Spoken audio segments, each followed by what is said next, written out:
Assalamualaikum warahmatullahi wabarakatuh. Semoga teman-teman semua selalu diberikan kesehatan, kelancaran dalam setiap urusan, dan dijauhkan dari segala hal yang buruk. Amin. Ya Robbal Alamin. Hari ini saya akan membagikan sebuah kisah yang penuh dengan drama dan pelajaran hidup. Cerita ini bukan hanya menyentuh hati, tapi juga membuka mata kita tentang arti ketulusan dan perjuangan. Tidak perlu berlama-lama lagi, mari kita mulai ceritanya. Tidak ada satupun orang di kota itu yang tidak membicarakan Arga selama seminggu terakhir. Semua media lokal, gosip kantor, obrolan ibu-ibu kompleks, sampai grup keluarga besar yang biasanya cuma ribut soal arisan. Semua tiba-tiba heboh membahas satu hal. Keputusan Arga, seorang sico muda yang terkenal dingin dan perfeksionis, menikahi seorang perempuan bernama Nadia, seorang mantan narapidana yang bahkan baru 2 hari keluar dari penjara. Semua orang bilang Arga sudah tidak waras, sudah gila, sudah stres. Ada juga yang bilang pasti ada guna-guna. Ada yang bilang Nadia pasti punya pemaksaan tertentu. Tapi tidak ada yang benar-benar tahu apa yang terjadi. Karyawan di kantor Arga bahkan ribut lebih parah. Mereka yang biasanya sibuk dengan angka-angka, laporan dan strategi marketing, mendadak lebih fokus pada penelitian pribadi tentang siapa sebenarnya Nadia ini. Grup WhatsApp kantor meledak sejak pagi. Ada yang mengirim screenshot berita, ada yang membahas foto pernikahan sederhana Arga dan Nadia yang tersebar entah dari mana. Semua kru di kantor saling lempar teori. Ada yang bilang Nadia hamil. Ada yang bilang Arga sebenarnya punya hutang budi pada perempuan itu. Ada juga yang bilang Arga lagi main sinetron kehidupan nyata. Padahal kenyataannya tidak ada satupun dari mereka yang pernah melihat Nadia secara langsung. Dan di rumah besar keluarga Arga, kekacauan lebih parah lagi. Mamanya Arga, Bu Ratna, sampai pingsan waktu mendengar kabar bahwa anak sulungnya tiba-tiba menikah tanpa pamit. Padahal Bu Ratna sudah menyiapkan rencana besar untuk pernikahan Arga dengan pilihan calon menantu versinya sendiri. Tentu saja, tapi Arga malah muncul membawa Nadia, perempuan dengan wajah yang masih tampak pucat dan mata sembab, seolah habis menangis berhari-hari. Bu Ratna marah, sudah pasti. Tapi lebih dari itu, Bu Ratna syok seperti melihat sesuatu yang tidak bisa ia pahami. Saat itu, Arga hanya mengatakan satu kalimat yang membuat semua orang di ruangan itu terdiam. Aku percaya dia. Titik. Hanya itu.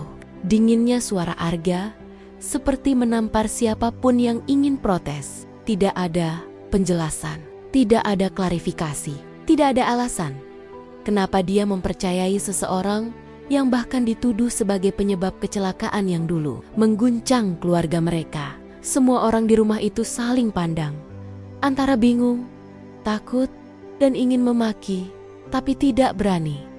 Nadia hanya menunduk. Sejak awal masuk rumah itu, dia tidak membela diri sama sekali. Bahkan, tidak satupun kata keluar dari bibirnya. Dia hanya menggenggam jemari tangannya sendiri, menatap lantai marmer putih, seperti seorang anak kecil yang takut dimarahi guru.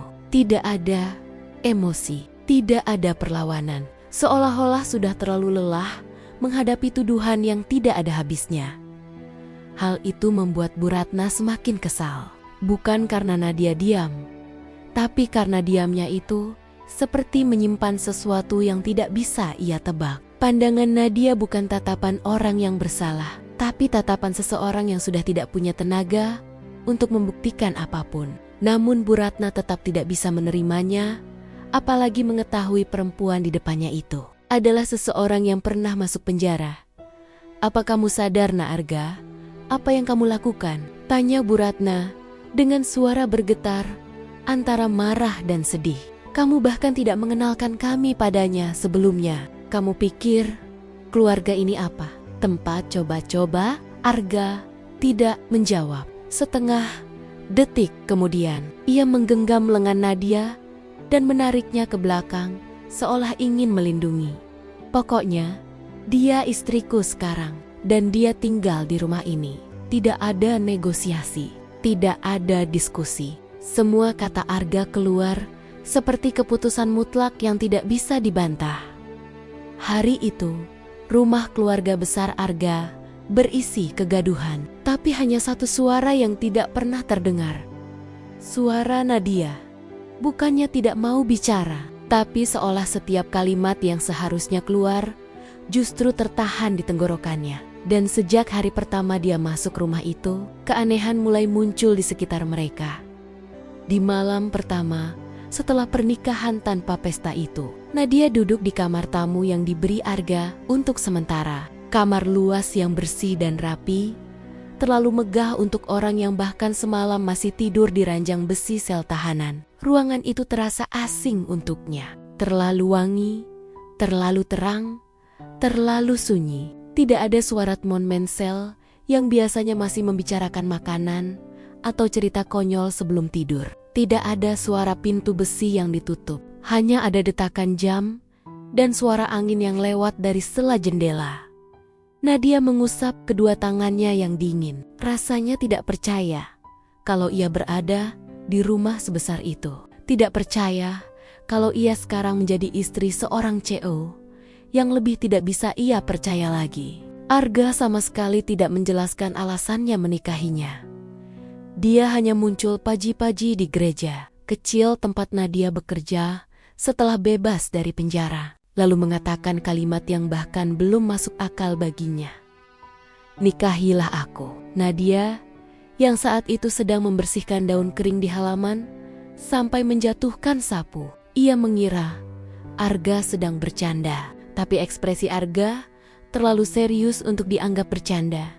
Aku tahu kamu habis keluar dari penjara, kata Arga, tatapannya lurus ke arah Nadia. Dan aku tahu kamu tidak bersalah. Nadia mengingat jelas tatapan itu. Tatapan seseorang yang tahu sesuatu, tapi tidak mau menjelaskan sepenuhnya. Tapi malam itu, ketika Nadia duduk di kamar sendirian, suara langkah kecil terdengar dari luar. Nadia segera berdiri. Pintu perlahan terbuka. Tampak Bu Ratna berdiri. Wajahnya tampak jauh lebih pucat daripada siang tadi. Entah kenapa, mata Bu Ratna tampak penuh rasa takut yang disembunyikan. Kamu belum tidur? Tanya Bu Ratna. Lembut. Suaranya tidak semarah sebelumnya. Bahkan terlalu lembut untuk ukuran seseorang yang marah besar di siang hari. Nadia menggeleng pelan. Maaf kalau saya membuat ibu tidak nyaman, jawab Nadia sopan. Suaranya hampir berbisik. Bu Ratna menatap wajah Nadia dalam-dalam, lama sekali, seolah sedang mencari sesuatu pada wajah perempuan itu. Sesuatu yang ia kenal, sesuatu yang ia takutkan. Kamu asalnya dari mana? Tanya Bu Ratna. Nadia bingung. Dari panti. Panti asuhan Melati, Bu. Saya dibesarkan di sana sejak bayi. Seketika wajah Bu Ratna berubah seperti melihat hantu. Napasnya tercekat. Tangannya yang menggenggam gagang pintu gemetar. Oh, begitu, ucap Bu Ratna.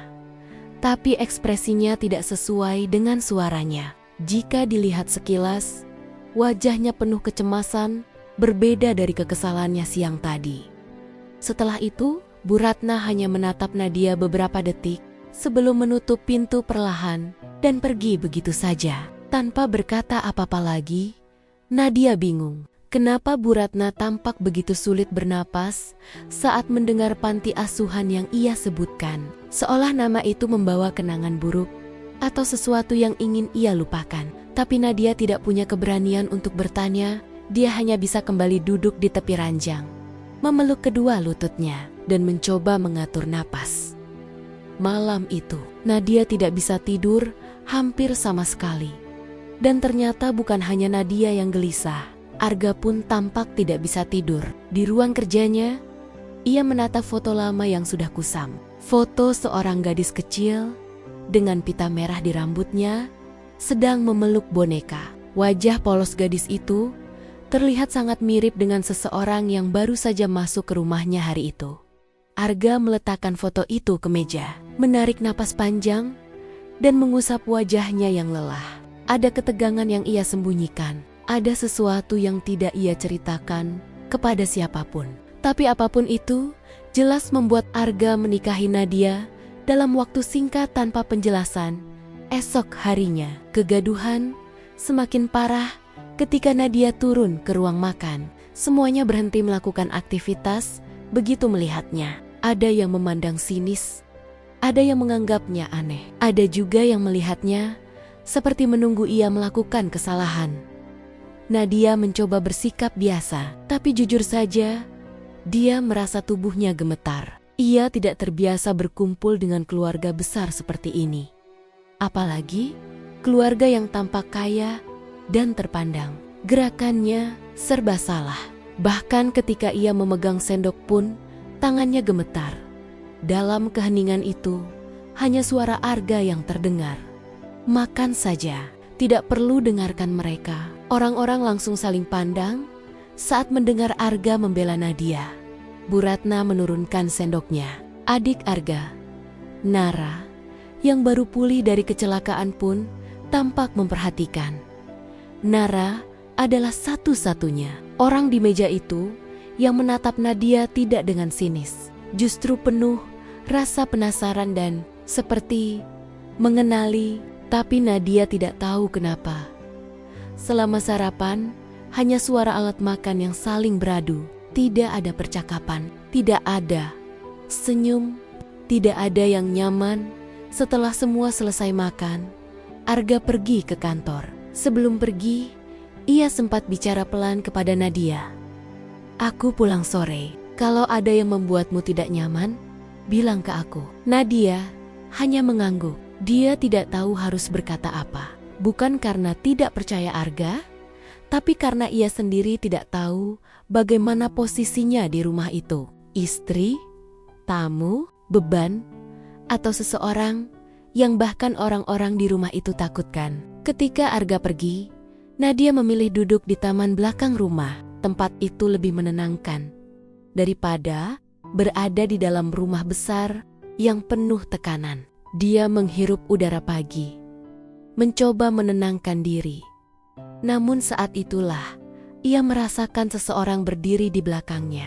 Ketika ia menoleh, Bu Ratna sudah berdiri dengan ekspresi sulit ditebak. Bukan marah, bukan senang, tapi seperti seseorang yang sedang menghadapi ketakutannya sendiri. Nadia, panggil Bu Ratna pelan. Nadia berdiri, tubuhnya refleks kaku. Ya Bu, kamu benar-benar dari panti asuhan Melati? Pertanyaan itu kembali muncul. Kali ini dengan suara lebih tegas, seolah Bu Ratna butuh kepastian. Iya, Bu. Saya dibesarkan di sana sampai umur 8 tahun sebelum dipindahkan ke tempat lain. Wajah Bu Ratna semakin pucat. Bibirnya bergetar seperti ingin mengatakan sesuatu. Tapi kemudian ia menggeleng cepat, seperti menolak pikiran yang muncul di kepalanya. Kalau begitu, mulai sekarang, apapun yang terjadi, kamu jangan masuk kamar saya tanpa saya izinkan. Mengerti? Nada itu bukan ancaman, tapi seperti permohonan. Nadia mengangguk bingung. Dia tidak tahu alasan Bu Ratna mengatakannya. Tapi nada itu terdengar seperti orang yang sangat ketakutan. Tidak lama kemudian, Bu Ratna pergi begitu saja meninggalkan. Nadia berdiri sambil bertanya-tanya apa sebenarnya yang keluarga itu sembunyikan. Hari itu, Nadia mulai merasakan perubahan lain. Beberapa pelayan rumah memperhatikannya dengan tatapan aneh. Ada yang seolah ingin bicara, tapi takut. Ada yang memandang dengan iba. Tapi yang paling membuat Nadia cemas adalah mereka seperti mengenali wajahnya, padahal Nadia tidak pernah bertemu mereka sebelumnya.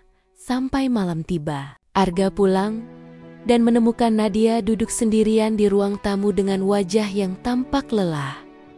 "Kamu kenapa?" tanya Arga. Suara lebih lembut dari biasanya. "Gak apa-apa," jawab Nadia lirih. "Cuma, Sepertinya semua orang takut sama saya. Arga terdiam sesaat. Tatapannya dalam. Ada sesuatu yang ingin ia katakan tapi ia tahan. Mereka bukan takut, kata Arga akhirnya. Mereka hanya tidak mengerti. Tidak mengerti apa? Arga menatap Nadia lama sekali. Kemudian ia mendekat dan duduk di sampingnya. Nadia, masuknya kamu ke rumah ini akan bikin banyak hal muncul ke permukaan. Nadia mengerutkan kening. Maksudnya, Arga menatap lurus ke dinding, seolah menahan beban berat di pikirannya. Keanehan yang kamu rasakan hari ini, itu baru permulaan. Nadia menelan ludah. Arga menatapnya lagi, kali ini lebih serius, lebih tajam, tapi juga lebih melindungi. Mulai sekarang, apapun yang terjadi, tetap dekat denganku. Jangan percaya siapapun selain aku. Dan kalimat itulah yang membuat Nadia merinding. Entah kenapa, kalimat itu tidak terdengar seperti peringatan biasa, tapi seperti tanda bahwa ada sesuatu yang jauh lebih besar, lebih gelap, dan lebih berbahaya sedang bergerak di balik pernikahan mereka. Keanehan hari itu hanyalah pintu kecil menuju sesuatu yang Nadia tidak pernah bayangkan sebelumnya.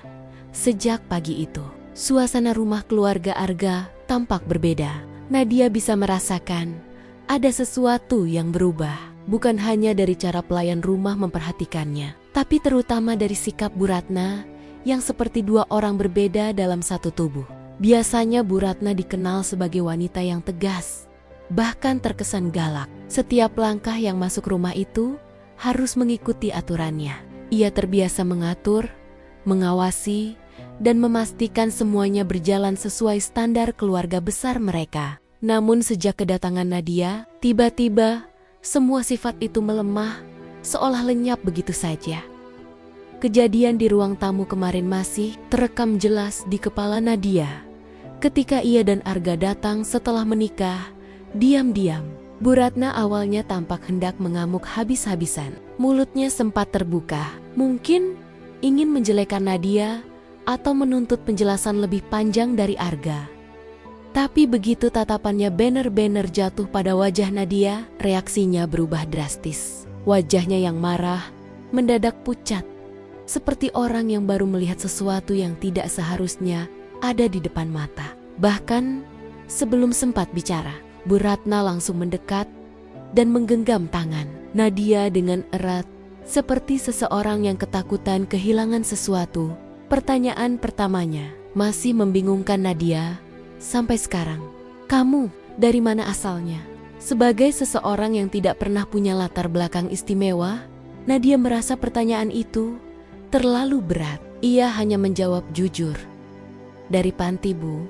Panti asuhan Melati. Seketika Bu Ratna seperti kehilangan warna di wajahnya. Setelah menjawab, "Oh," begitu dengan suara datar, ia mundur beberapa langkah, lalu pergi begitu saja, meninggalkan semua orang dalam kebingungan. Terutama Nadia yang tidak mengerti kenapa asal-usulnya begitu mempengaruhi sikap ibu mertuanya. Namun, keanehan itu tidak berhenti di situ. Sejak hari itu, Bu Ratna berubah menjadi sangat lembut pada Nadia. Terlalu lembut sampai Arga sendiri berkali-kali memandang ibunya dengan curiga. Bu Ratna yang biasanya mengeluh soal noda kecil di taplak meja atau ketidaktepatan penataan bunga di ruang tamu, sekarang bisa menahan diri ketika Nadia melakukan kesalahan kecil. Ketika Nadia menjatuhkan gelas saat makan malam, bukan dimarahi seperti dugaan semua orang. Bu Ratna justru berdiri dan berkata, "Tidak apa-apa, nanti biar ibu yang bersihkan." Semua orang yang menyaksikan itu terkejut. Bahkan pelayan rumah sampai saling bisik-bisik karena tidak percaya. Mereka tahu betul seberapa perfeksionisnya Bu Ratna. Bahkan Arga memandang ibunya dengan raut heran yang tidak bisa ia sembunyikan. Nadia sendiri merasa sikap itu aneh, bukan karena Bu Ratna baik, tapi karena kelembutannya terasa dipaksakan. Seolah-olah Bu Ratna sedang menutupi sesuatu atau berusaha menghapus kesalahan masa lalu. Tatapannya pada Nadia bukan tatapan disukai, Bukan tatapan membenci, tapi tatapan orang yang sedang mengamati sesuatu yang lama hilang dari hidupnya. Hari demi hari, keanehan itu semakin terasa. Ketika Nadia lewat di lorong rumah, seringkali ia melihat Bu Ratna menghentikan aktivitasnya, lalu memperhatikan Nadia dalam diam. Tatapannya seperti menimbang-nimbang, seolah ingin bertanya sesuatu, tapi selalu menahannya. Kadang Bu Ratna berdiri di depan pintu kamar Nadia tanpa mengetuk, hanya berdiri melihat ke arah gagang pintu sebelum akhirnya pergi tanpa kata. Semakin lama, terus Nadia merasa ada energi yang mengancam di sekitar rumah itu, sesuatu yang membuatnya sulit menarik napas dengan tenang. Pada malam pertama tinggal di rumah itu, Nadia tidak dapat tidur. Ia berbaring sambil memandang langit-langit kamar yang terlalu putih, terlalu mewah, dan terlalu asing untuknya. Setiap kali menutup mata, ia teringat wajah-wajah orang yang mencemoohnya saat keluar dari pengadilan dulu. Kasus yang menjeratnya tidak pernah jelas. Bukti yang dipakai untuk memenjarakannya pun selalu terasa seperti jebakan. Namun ia tidak punya kuasa melawan, hanya bisa pasrah menerima hukuman yang bukan perbuatannya. Suara langkah kaki terdengar dari luar kamar, membuat Nadia bangun dan duduk tegak. Ia merasa seseorang berhenti tepat di depan pintunya. Jantungnya berdetak keras, tapi suara itu hilang secepat muncul. Seperti orang yang menahan napas sambil berdiri di sana, lalu pergi. Nadia mencoba tidur lagi, tapi keheningan rumah besar itu justru membuat pikirannya makin berisik. Sampai tiba-tiba suara lirih terdengar. Awalnya sangat pelan, hampir seperti desahan, tapi makin lama makin jelas seperti suara seseorang yang menangis tertahan. Nadia menajamkan telinga. Suaranya berasal dari kamar Bu Ratna. Tanpa pikir panjang, Nadia bangkit. Ia keluar kamar dan berjalan pelan di lorong gelap menuju kamar ibu mertua barunya itu. Setibanya di depan pintu, ia ragu sebentar. Tapi karena suara tangisan makin terdengar, Nadia mengetuk pelan. Bu, tangisan itu langsung berhenti. Ada jeda panjang, seperti orang yang buru-buru menghapus air mata. Setelah beberapa detik, pintu terbuka sedikit. Bu Ratna muncul dengan wajah memerah, tapi riasannya membuatnya terlihat berusaha tampak normal. Kamu belum tidur? Tanya Bu Ratna sambil menghindari tatapan Nadia. Saya dengar ibu menangis. Ibu, baik-baik saja? Pertanyaan Nadia justru membuat Bu Ratna tampak gugup. Wanita itu buru-buru mengusap pipinya, mengecek apakah ada sisa air mata yang terlihat. Tidak ada apa-apa. Jawabnya cepat. Ibu hanya lelah. Tapi Bu Ratna langsung memotong. Sudah, kamu kembali tidur. Kamu tidak perlu khawatir. Ibu baik. Namun nada suaranya tidak meyakinkan. Dan saat pintu ditutup, Nadia melihat tangan Bu Ratna gemetar. Ada sesuatu yang ia sembunyikan, sesuatu yang begitu besar sampai membuatnya menangis diam-diam di tengah malam. Keesokan paginya, suasana rumah masih sama dingin dan penuh tekanan. Tapi ada satu perbedaan besar. Bu Ratna menjadi semakin protektif terhadap Nadia.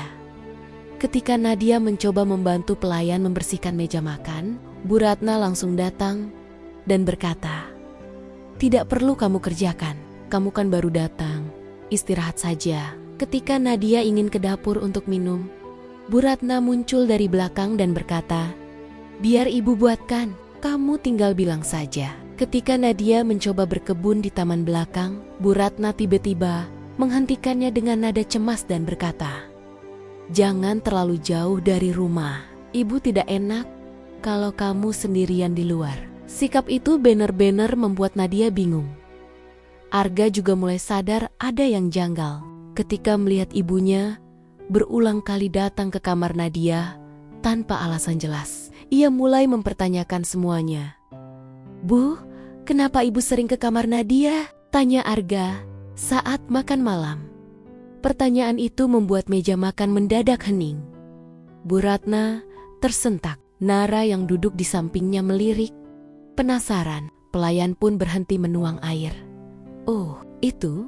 Bu Ratna terlihat bingung menjawab. Ibu hanya memastikan dia nyaman. "Biasanya, ibu tidak pernah begitu ke siapapun," jawab Arga, pelan tapi tegas. Termasuk ke kalen-kalen istri pilihan ibu sendiri. Bu Ratna terdiam, lalu meletakkan sendoknya. "Arga, kamu tidak percaya ibu?" "Aku percaya," jawab Arga. "Yang aku tidak mengerti adalah kenapa ibu memperlakukan Nadia seperti seseorang yang ibu kenal." Pernyataan itu membuat Bu Ratna tersentak. Nadia yang duduk di antara mereka merasa tubuhnya membeku. Ia tidak tahu harus bicara apa. Semua mata tertuju padanya, dan ia merasa seperti pusat dari misteri yang bahkan dirinya sendiri tidak paham. Itulah pertama kalinya Nadia melihat Bu Ratna kehilangan kendali. Wanita itu berdiri dari kursinya begitu cepat sampai kursinya bergeser keras. "Ibu hanya ingin bersikap baik." "Salah." Tidak ada yang menjawab. Tapi dari tatapan Arga, jelas sekali bahwa ia yakin ibunya tidak hanya ingin bersikap baik. Ada alasan lebih besar di balik semua itu. Setelah makan malam, Nadia kembali ke kamar. Tapi tidak lama setelah itu, ketukan terdengar. Nadia mengira itu Arga. Tapi ketika pintu dibuka, Bu Ratna berdiri dengan ekspresi campuran antara takut dan rapuh. "Nadia, boleh ibu bicara sebentar?" Nadia mengangguk. Bu Ratna masuk dan duduk di tepi ranjang. Wanita itu menarik napas panjang sebelum berbicara. "Ibu mau tanya satu hal. Pertanyaan terakhir. Setelah ini, ibu tidak akan tanya lagi. Kalau kamu tidak mau." Nadia menelan ludah, merasa pertanyaan ini akan kembali ke hal yang sama. "Kamu benar, tumbuh di panti asuhan melati?" "Iya, Bu." "Umur berapa kamu masuk? Atau dititipkan ke sana?" Nadia berpikir sejenak. Kata pengurus panti, "Saya ditinggalkan waktu masih bayi. Tidak ada catatan orang tua, hanya selimut dan gelang kecil." Wajah Bu Ratna langsung pucat seketika. Jemarinya yang berada di pangkuannya menggenggam erat. Kakinya terlihat bergetar pelan. "Gelang warna apa?" Apa? Tanya Bu Ratna dengan suara sangat pelan. "Emas tipis, ada huruf N kecil," jawab Nadia jujur. Bu Ratna langsung menutup mulutnya, menahan teriakan yang hampir keluar. Air mata mulai mengalir tanpa dapat ia cegah. Nadia panik, tidak mengerti kenapa jawaban itu begitu memukul wanita itu. Ibu, kenapa?" Tapi bukannya menjawab, Bu Ratna berdiri dan memegang kedua bahu Nadia dengan tangan yang gemetar hebat.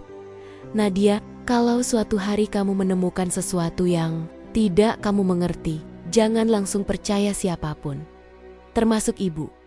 Kamu mengerti?" Nadia membeku. "Maksud ibu apa?" Bu Ratna menggeleng cepat, mencoba menyembunyikan tangisnya.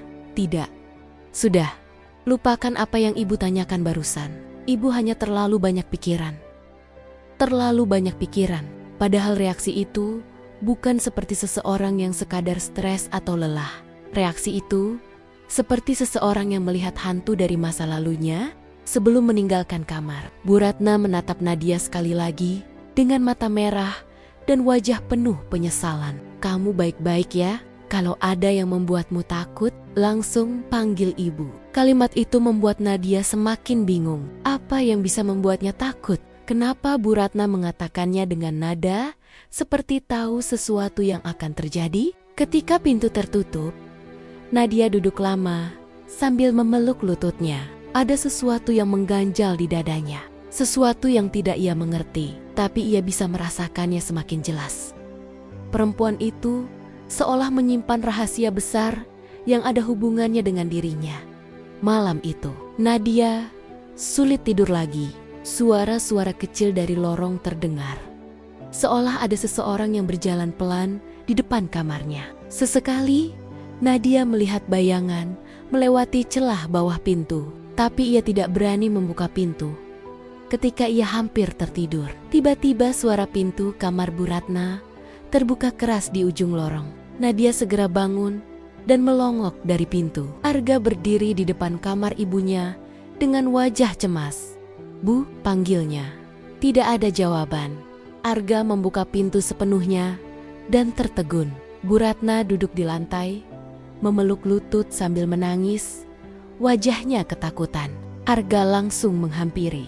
"Bu, kenapa?" Nadia yang melihat dari jauh merasa dadanya sesak. Ada ketegangan besar yang menutup rumah itu seperti kabut tebal.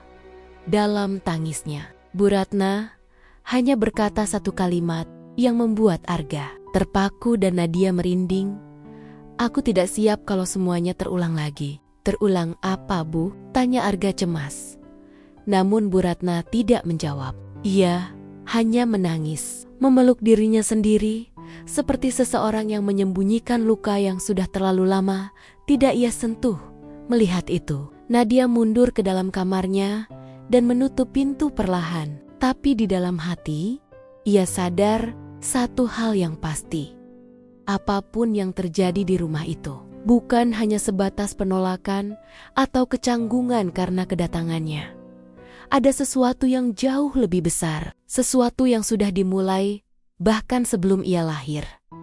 Dan entah kenapa, semua tanda mengarah pada satu tempat, Panti Asuhan Melati.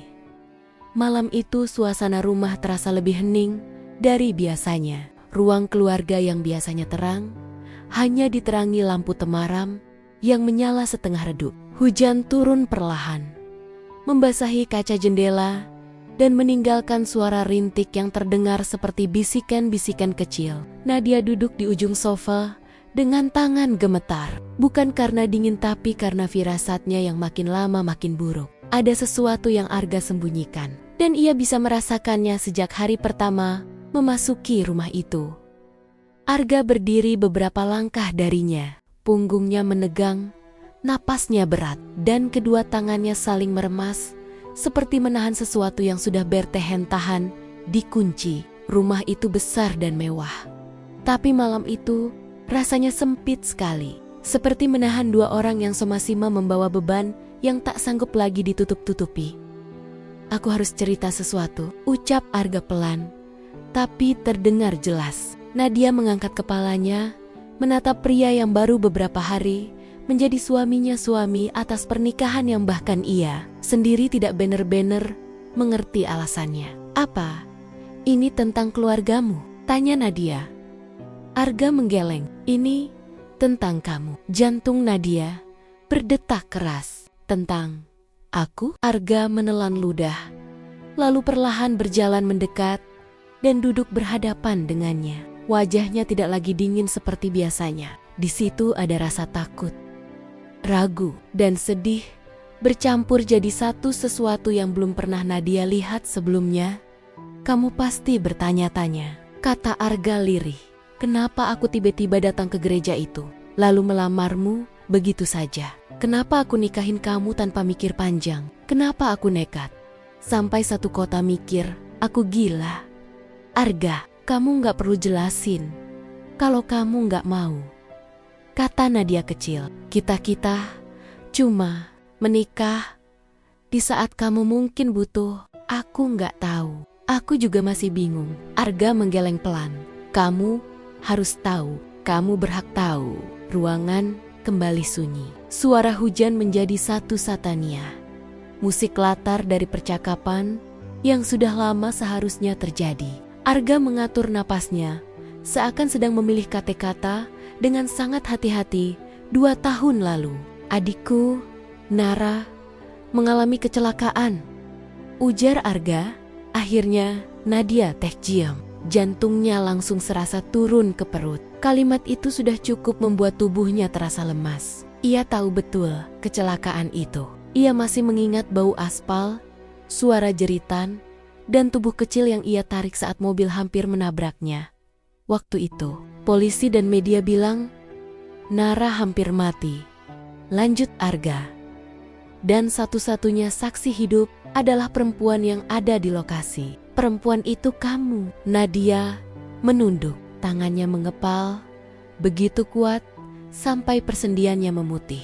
Ia sudah siap mendengar nama itu disebut, sudah siap mendengar seseorang membuka luka lamanya lagi. Tapi tetap saja, rasanya dada seperti ditusuk.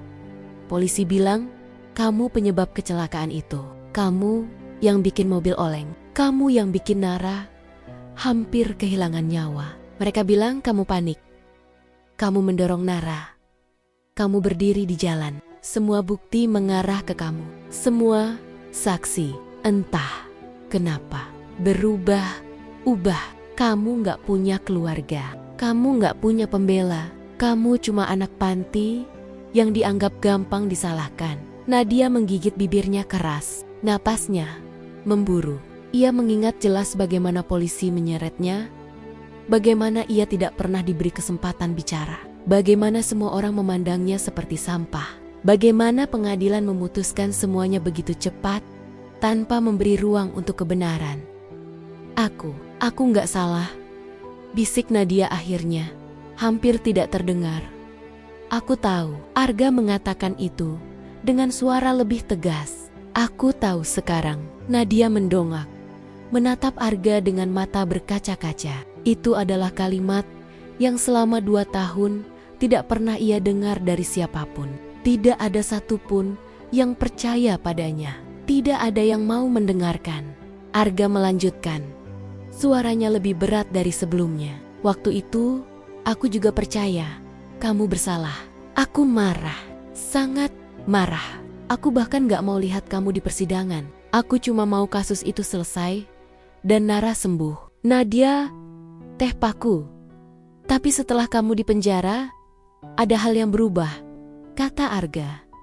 Nara akhirnya sadar dari koma sebulan kemudian. Dan hal pertama yang dia bilang tentang kejadian itu adalah, Arga menatap Nadia dalam-dalam. Kak, dia gak salah. Dia yang nyelamatin aku. Air mata Nadia jatuh begitu saja. Tubuhnya gemetar. Ia menutup mulut dengan tangannya, menahan suara isak yang keluar tanpa bisa ditahan. Itu, Nadia menelan tangisnya. Itu benar. Aku cuma mau nolong dia. Aku percaya, kata Arga pelan. Sejak Nara bilang itu, aku mulai curiga. Ada bukti yang hilang. Ada saksi yang awalnya bilang satu hal, tapi di persidangan bilang hal lain. Ada rekaman CCTV yang katanya rusak. Ada mobil yang tiba-tiba hilang sebelum polisi proses lebih jauh. Jadi, semuanya memang diatur? Tanya Nadia dengan suara serak. Arga mengangguk. Iya, dan aku baru sadar ketika semuanya terlambat. Kamu udah di penjara, namamu udah hancur, hidupmu dirampas. Nadia menutup wajahnya. Aku kira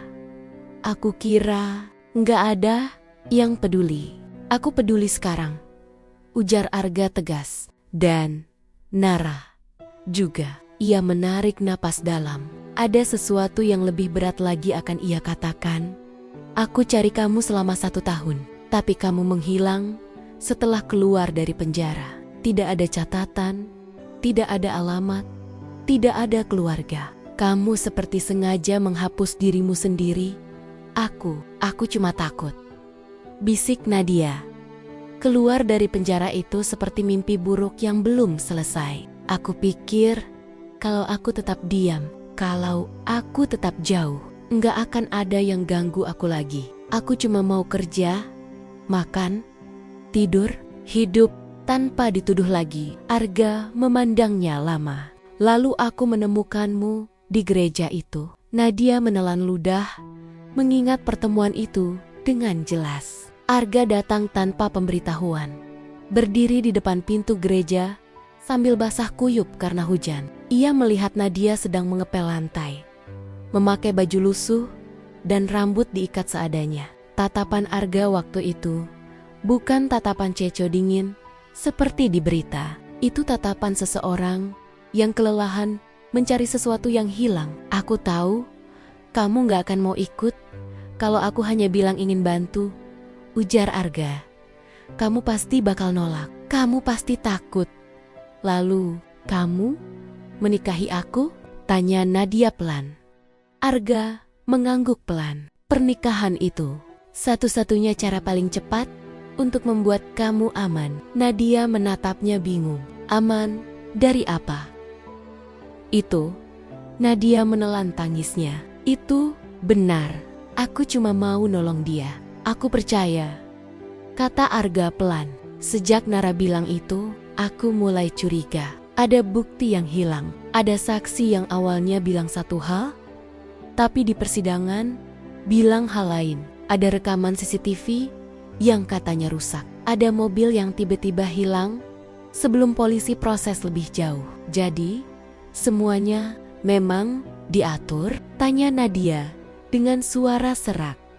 Arga mengangguk. Iya, dan aku baru sadar ketika semuanya terlambat. Kamu udah di penjara, namamu udah hancur, hidupmu dirampas. Nadia menutup wajahnya. Aku kira nggak ada yang peduli. Aku peduli sekarang, ujar Arga tegas. Dan Nara juga. Ia menarik napas dalam. Ada sesuatu yang lebih berat lagi akan ia katakan. Aku cari kamu selama 1 tahun, tapi kamu menghilang setelah keluar dari penjara. Tidak ada catatan, tidak ada alamat, tidak ada keluarga. Kamu seperti sengaja menghapus dirimu sendiri. Aku cuma takut, bisik Nadia. Keluar dari penjara itu seperti mimpi buruk yang belum selesai. Aku pikir kalau aku tetap diam, kalau aku tetap jauh, nggak akan ada yang ganggu aku lagi. Aku cuma mau kerja, makan, tidur, hidup tanpa dituduh lagi. Arga memandangnya lama. Lalu aku menemukanmu di gereja itu. Nadia menelan ludah, mengingat pertemuan itu dengan jelas. Arga datang tanpa pemberitahuan, berdiri di depan pintu gereja sambil basah kuyup karena hujan. Ia melihat Nadia sedang mengepel lantai, memakai baju lusuh dan rambut diikat seadanya. Tatapan Arga waktu itu bukan tatapan CO dingin seperti di berita. Itu tatapan seseorang yang kelelahan mencari sesuatu yang hilang. Aku tahu kamu gak akan mau ikut kalau aku hanya bilang ingin bantu, ujar Arga. Kamu pasti bakal nolak. Kamu pasti takut. Lalu, kamu menikahi aku? Tanya Nadia pelan. Arga mengangguk pelan. Pernikahan itu satu-satunya cara paling cepat untuk membuat kamu aman. Nadia menatapnya bingung. Aman dari apa? Arga tidak langsung menjawab. Ia memalingkan wajahnya, menatap jendela yang basah oleh hujan. Nadanya menurun beberapa tingkat. Dari orang yang ingin membuat kamu hilang lagi. Dada Nadia langsung mencengkram. Apakah ada orang yang masih mengincarku? Arga menatapnya lagi. Ada. Dan mereka bukan orang kecil. Ada yang tidak ingin kamu bebas. Ada yang takut kamu buka mulut. Ada yang terlibat di kasus itu. Siapa? Tanya Nadia gugup. Arga terdiam cukup lama, seakan kata itu sendiri saja sulit untuk keluar dari mulutnya. Tapi akhirnya ia berkata, orang yang bikin kamu masuk penjara waktu itu adalah orang yang sama yang punya hubungan dengan keluargaku. Nadia membelalakan mata. Hubungan apa? Arga mengepalkan tangannya. Itu nanti akan aku jelaskan. Tapi yang jelas kamu belum aman. Dan pernikahan ini, mau kamu percaya atau tidak, adalah satu-satunya cara tercepat untuk aku bisa lindungi kamu. Nadia tergiung. Mulutnya sedikit terbuka, tapi tidak ada suara keluar. Tubuhnya dingin. Ia mencoba memahami semuanya. Mencoba menyusun potenggen-potenggen yang berserakan dalam kepalanya. Jadi, suara Nadia bergetar. Selama ini, kamu bukan menikahi aku karena aku menikahi kamu karena kamu butuh perlindungan. Potong Arga. Aku butuh akses penuh buat jaga kamu. Kalau kamu hanya tinggal di gereja, atau di panti, atau di kosan, aku nggak bisa jamin keselamatanmu. Tapi kalau kamu istriku, Aku punya hak untuk menjaga kamu tanpa batas. Nadia menggigit bibirnya. Lalu, kamu gak menyesal? Arga tidak menjawab cepat. Ia menatap Nadia lama. Begitu lama sampai Nadia takut mendengar jawabannya. Tadinya, aku pikir aku bakal menyesal, kata Arga jujur. Tapi, setelah kamu masuk rumah ini, setelah aku lihat cara kamu sabar menghadapi mama yang tiba-tiba bersikap aneh, setelah aku lihat kamu berusaha untuk tidak menyusahkan siapapun, aku sadar. Arga menarik napas panjang. Kalau keputusan itu tidak salah. Nadia menutup mulutnya dengan tangan, menahan emosi yang ingin meledak keluar. Tidak ada yang pernah bicara seperti itu padanya. Tidak ada yang pernah peduli sejauh itu. Kamu gak harus percaya aku sekarang, kata Arga. Aku ngerti, kamu masih takut, tapi aku janji. Aku akan jelasin semuanya perlahan, termasuk tentang kecelakaan itu. Tentang kenapa bukti berubah. Tentang siapa yang bikin kamu di penjara. Dan kenapa mama tiba-tiba bersikap seperti itu ke kamu. Nadia mengusap air matanya. Kenapa mama kamu jadi begitu lembut? Setelah dia tahu aku mantan napi. Arga menghela napas berat. Itu juga yang bikin aku bingung. Biasanya mama akan jadi orang pertama yang marah. Tapi waktu dia lihat kamu, dia langsung pucat. Seolah Arga terdiam. Nadia menunggu. Seolah dia mengenal kamu. Nadia merinding. Padahal aku gak pernah ketemu beliau sebelumnya. Arga bersandar. Terlihat frustrasi. Itu yang bikin semuanya makin aneh. Mama bahkan nanya asal kamu. Dan waktu kamu bilang panti asuhan Melati, wajahnya langsung berubah. Nadia tertegun. Aku memang dibesarkan di sana sejak umur 2 tahun. Tapi, dan mama sudah beberapa hari ini terlihat seperti orang yang menyimpan rahasia besar. Kata Arga, sama seperti kasus kamu, sama seperti kecelakaan Nara. Semuanya saling terkait. Nadia merasa tenggorokannya kering. Arga, apa kamu yakin aku tidak membahayakan keluarga kamu? Arga mendekat, menatap Nadia serius. Kamu tidak bahaya, justru kamu yang berada dalam bahaya. Sejenak ruangan kembali senyap. Lalu Arga berkata pelan, hampir seperti bisikan, Nadia, kamu tidak tahu betapa besar masalah yang kamu tidak sengaja injak. Kamu tidak bersalah, tapi kamu terseret dalam sesuatu yang lebih gelap, sesuatu yang melibatkan keluarga yang lebih kuat daripada yang bisa kamu bayangkan. Nadia gemetar. Apa ini ada hubungannya dengan kecelakaan Nara? Arga mengangguk. Dan ada hubungannya juga dengan masa lalu mama. Mata Nadia membesar. Aku menikahi kamu, kata Arga, karena aku tidak mau kamu hilang lagi sebelum semua kebenaran terungkap. Nadia memegang dadanya yang terasa sesak. Suara hujan semakin deras. Dan untuk pertama kalinya sejak semua ini dimulai, ia benar-benar merasa takut. Tidak hanya pada orang di luar sana, tapi pada kebenaran yang mungkin akan menghancurkan dirinya. Sudah 4 hari berlalu sejak Arga jujur tentang kecelakaan 2 tahun lalu. Sejak malam itu, Nadia dan Arga mulai memiliki cara bicara yang berbeda. Tidak lagi sesingkat atau sekaku sebelumnya walau masih ada jarak. Setidaknya, kini ada kejujuran di antara keduanya. Tapi suasana rumah tetap aneh. Ada sesuatu di udara yang terasa berat. Sesuatu yang Nadia tidak tahu, tapi tubuhnya terasa ingin menjauh setiap kali melewati lorong tertentu. Terutama dekat kamar Bu Ratna. Pagi itu, Nadia bangun lebih pagi dari biasanya. Tangannya refleks meraba udara di sebelah tempat tidur, seperti mencari kenyamanan yang entah kapan hilang.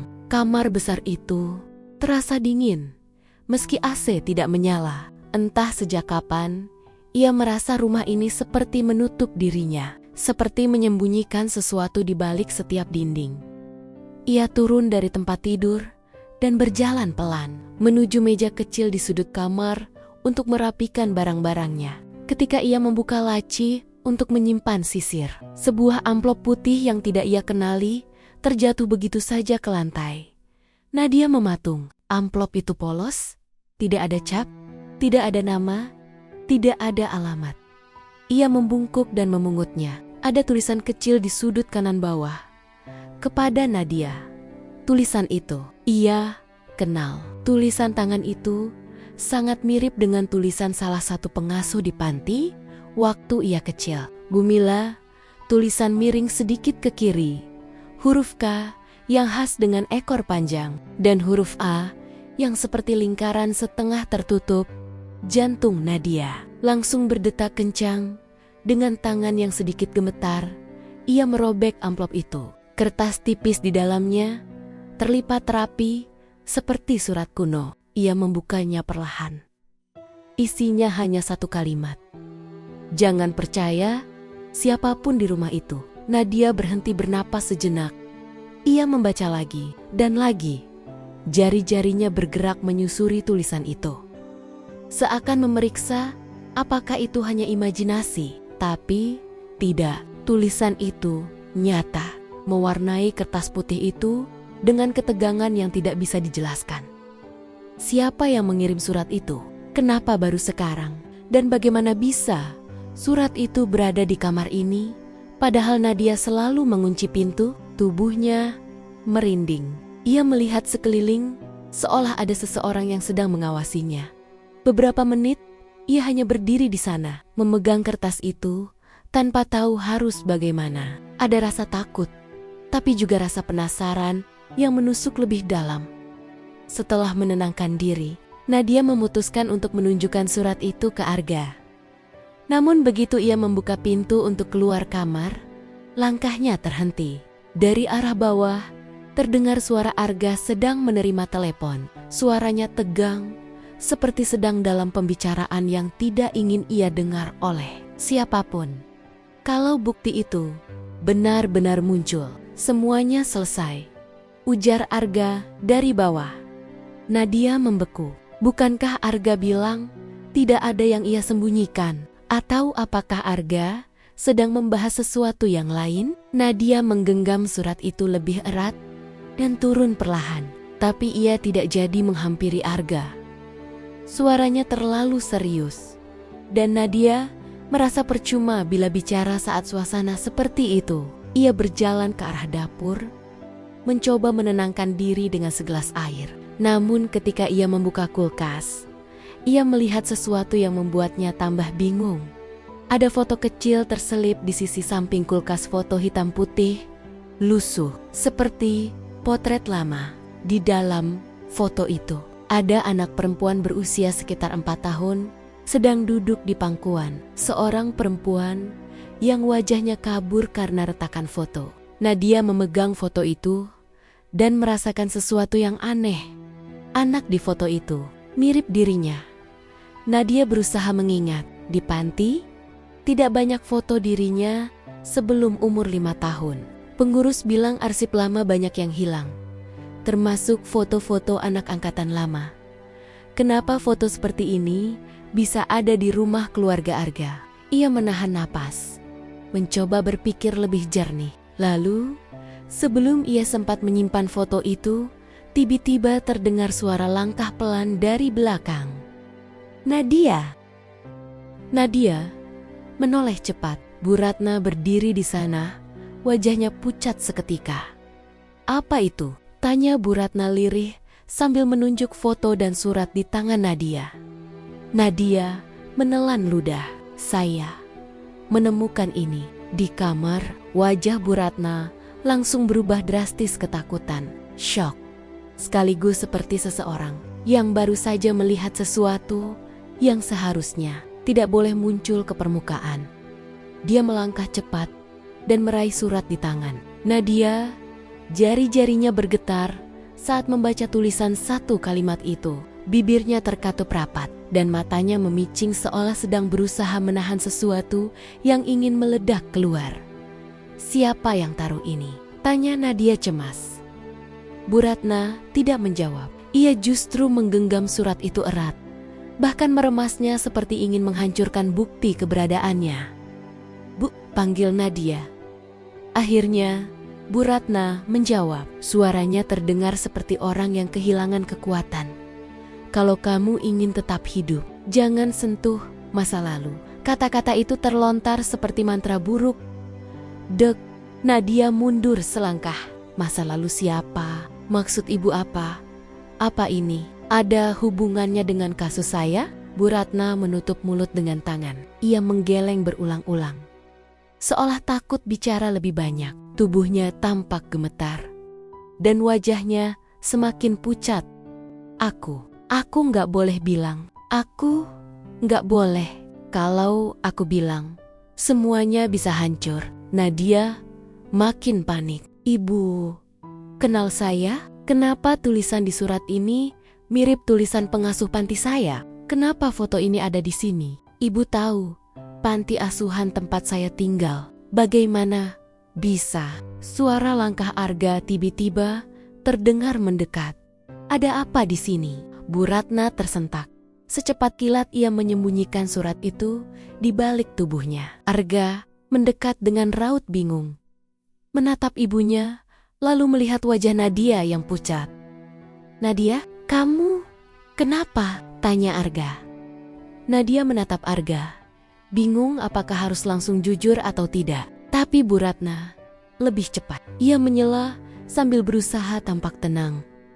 Nggak ada apa-apa. Mama hanya tanya soal obat mama yang hilang. Bukan apa-apa. Arga memandang ibunya mencurigai. Mama baik-baik saja? Bu Ratna memaksa tersenyum. Baik. Mama masuk dulu. Ia melangkah pergi. Tapi Nadia sempat melihatnya menatap foto yang masih ada di tangan Nadia tatapan, takut bercampur sedih. Setelah Bu Ratna masuk kamarnya, Arga langsung mendekati Nadia. Nadia, apa yang sebenarnya terjadi? Nadia berusaha menyembunyikan kegugupannya. Ia ingin jujur, tapi ia tidak tahu apakah aman untuk bicara sekarang. Ia melihat arah kamar Bu Ratna, lalu memandang Arga. Aku cuma kaget. Mama kamu tiba-tiba muncul, dan aku bingung. Arga memperhatikan wajahnya dengan detail, seolah mencoba membaca sesuatu. Kamu yakin itu saja? Nadia mengangguk. Meski ia tahu, itu akan membuat segalanya jadi lebih rumit. Namun ia belum siap membuka semuanya. Tidak sampai ia mengerti apa arti surat itu. Tidak sampai ia tahu mengapa Bu Ratna terlihat begitu takut. Arga akhirnya menghela napas dan mengusap kepala Nadia lembut. Kalau kamu butuh cerita, bilang ke aku. Jangan tutup sendiri.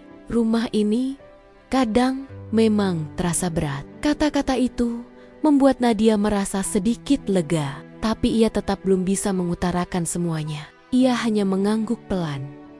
Setelah Arga pergi, Nadia kembali masuk ke kamar Bu Ratna secara diam-diam. Ia merasa ada yang harus ia cari tahu. Kamar itu sunyi. Aroma obat-obatan herbal dan parfum bunga samar memenuhi ruangan. Meja rias Bu Ratna tampak rapi. Tetapi Nadia tahu surat itu sebelumnya diselipkan di sini. Ia meraba bagian bawah meja rias, mencoba mencari apakah ada tempat kecil tersembunyi. Tangannya menangkap sebuah kotak kayu kecil yang tersembunyi rapi di balik laci bagian bawah, seolah sengaja disembunyikan. Nadia menarik kotak itu perlahan. Kotak tersebut tua, warnanya memudar, tapi ukiran di permukaannya masih terlihat jelas. Ukiran bunga melati, simbol yang sama seperti lambang panti asuhan tempat Nadia dibesarkan. Ini bukan kebetulan. Dengan jari yang gemetar, Nadia membuka kunci kecil di sisi kotak. Kotaknya terbuka dengan suara berdecit. Di dalamnya ada beberapa benda. Satu surat tua berwarna kecoklatan, sebuah foto panti asuhan melati, dan sebuah gelang kecil dengan huruf N terukir di tengah. Gelang itu Nadia pernah memilikinya waktu kecil, tapi ia pikir gelang itu hilang saat ia berusia sekitar 4 tahun. Pengurus bilang gelang itu terjatuh entah di mana. Nadia menahan napas. Kenapa gelang ini ada di sini? Ia mengambil foto panti itu. Ada beberapa anak kecil, termasuk dirinya. Di belakang foto itu, ada tulisan yang sepertinya ditulis oleh seseorang yang sedang terburu-buru. Kumohon, jangan bawa dia kembali. Tiba-tiba suara pintu kamar terbuka lebar. Nadia tersentak sampai kotak kayu nyaris terjatuh dari tangannya.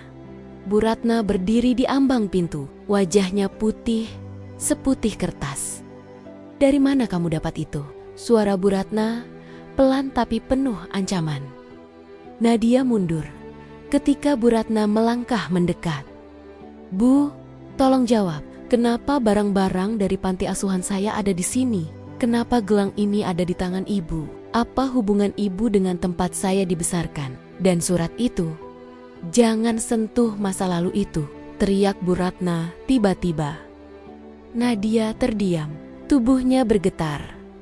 Bu Ratna menghela napas panjang, lalu tubuhnya melemah. Ia duduk di tepi tempat tidur sambil menutup wajahnya. "Nadia, kamu tidak mengerti. Kalau kamu terus menggali, kamu bisa mati." Ketakutan ibu membuat saya makin bingung, bisik Nadia. "Apa yang sebenarnya terjadi? Apa ibu tahu kenapa saya masuk penjara 2 tahun lalu?" Bu Ratna terdiam lama, matanya berkaca-kaca. "Nadia, bukan cuma kecelakaan itu yang diatur." Suara Bu Ratna bergetar. "Hidupmu sejak awal sudah diatur." Nadia menahan napas, bulu kuduknya berdiri. "Seseorang ingin memastikan kamu tidak pernah tahu siapa dirimu sebenarnya," lanjut Bu Ratna lirih. "Termasuk dari mana kamu berasal. Termasuk kenapa kamu dibuang di panti asuhan Melati?" Dibuang. Nadia memegangi dadanya. Bu Ratna mengangguk lemah. "Dan orang yang ingin kamu musnah, orang yang ingin menutup masa lalu itu selamanya, adalah orang yang sangat dekat dengan keluarga ini." Nadia tertegun, mulutnya terbuka, tapi tidak ada suara keluar. Bu Ratna menangis pelan. "Seharusnya aku bilang dari dulu. Tapi kalau aku bilang, kita semua bisa bahaya. Termasuk Arga." Nama Arga tiba-tiba menambah ketegangan di udara. "Arga? Apa Arga tahu?" Bu Ratna menggeleng keras. "Tidak. Dia tidak tahu apa-apa. Dia hanya tahu parsial tentang kecelakaan itu. Dia pikir kasus 2 tahun lalu berdiri sendiri. Tapi kenyataannya kasusmu dan masa lalu keluargaku saling bertautan." Nadia merasa kakinya gemetar. "Bu, kalau memang benar, tolong ceritakan semuanya. Saya punya hak tahu." Bu Ratna meremas tangannya, tampak ragu. "Bu, saya sudah cukup lama hidup dalam ketakutan. Saya tidak tahu siapa yang menuduh saya. Saya tidak tahu kenapa saya dijebak. Kalau saya salah, saya mau tahu. Kalau saya tidak salah, saya juga mau tahu." Akhirnya, Bu Ratna menatapnya dengan tatapan kosong dan lelah. "Kamu ingin tahu siapa yang ingin menghancurkan hidupmu?" tanya Bu Ratna. Nadia menelan ludah. "Iya." Bu Ratna berdiri perlahan, tubuhnya bergetar. Ia mendekat dan berbisik. Suaranya hampir tidak terdengar. "Nadia, orang yang ingin kamu menghilang adalah..." Namun sebelum kalimat itu selesai, suara pintu rumah tiba-tiba dibanting keras dari luar. Disusul suara Arga memanggil, "Nadia, Mama." Bu Ratna langsung menutup mulutnya. Napasnya tersengal panik. Dia pulang terlalu cepat. Simpan semua ini. Jangan bilang apa-apa. Belum sekarang. Tolong, Nadia. Nadia yang masih setengah syok memasukkan cepat gelang, foto, dan surat itu ke kotak. Ia menyembunyikannya di balik bajunya. Sekitar 2 detik kemudian, Arga sudah muncul di pintu kamar. "Ada apa? Kenapa pintunya kebuka?" Nadia buru-buru tersenyum kaku. "Gak apa-apa. Aku cuma ngobrol sama ibu." Arga memandang keduanya dengan rasa curiga. "Mama, apa ada yang Mama sembunyikan?" Bu Ratna memaksa tersenyum.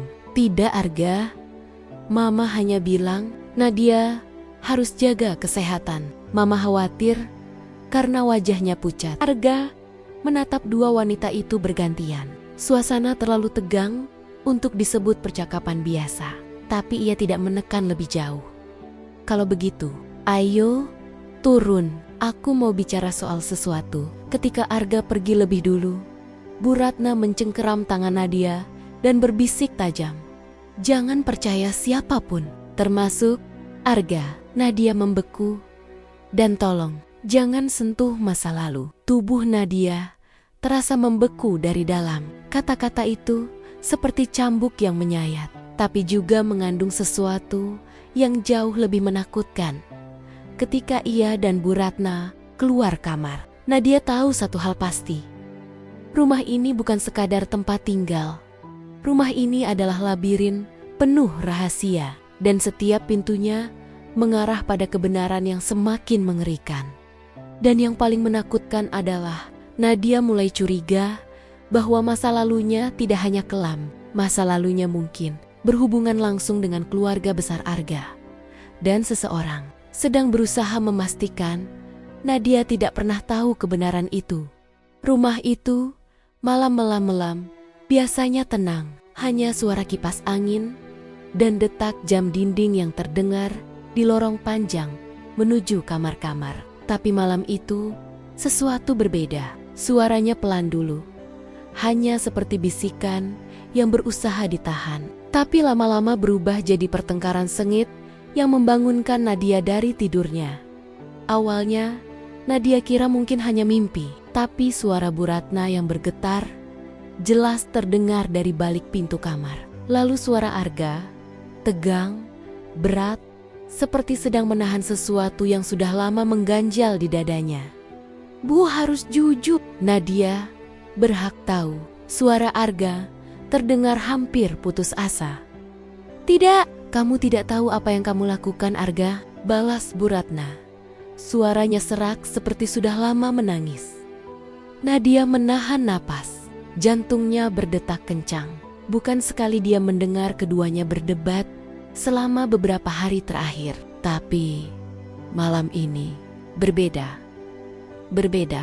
Ada ketakutan lain yang tidak pernah Nadia dengar dari ibu mertua yang biasanya tegas itu. Ketakutan yang nyata. Seperti seseorang sedang menekan sesuatu yang ingin meledak.